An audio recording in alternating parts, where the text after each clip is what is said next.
जितने भी स्वयं सेवक संघ के लोग बैठे हैं, पूरे भारत को हम एक बात कहना चाह रहे हैं। यदि भारत हमारी ये बात सुने, जब पूरी भारत में कहीं आपदा आती ना, तो लोग प्राण बचाकर भागते, लेकिन हमारे राष्ट्रीय स्वयं सेवक संघ का एक एक कार्यकर्ता प्राण बचाकर नहीं भागता, वहां जाकर प्राण बचाता है। ये है स्वयं सेवक संघ, ये है राष्ट्रीय स्वयं सेवक संघ। हम पूरे भारत से प्रार्थना करेंगे, बच्चे तो 4 पैदा करो पर एक स्वयं सेवक संघ के लिए दो, हाँ, ताकि दूसरों को बचाने को काम आए।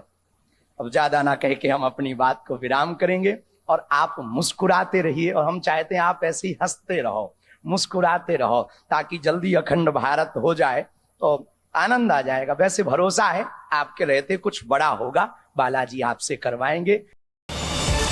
QR કોડ સ્કેન કરો અને ડાઉનલોડ કરો ન્યૂઝ 18 એપ. મેળવો ગુજરાત અને દેશ દુનિયાની પળે પળની અપડેટ્સ.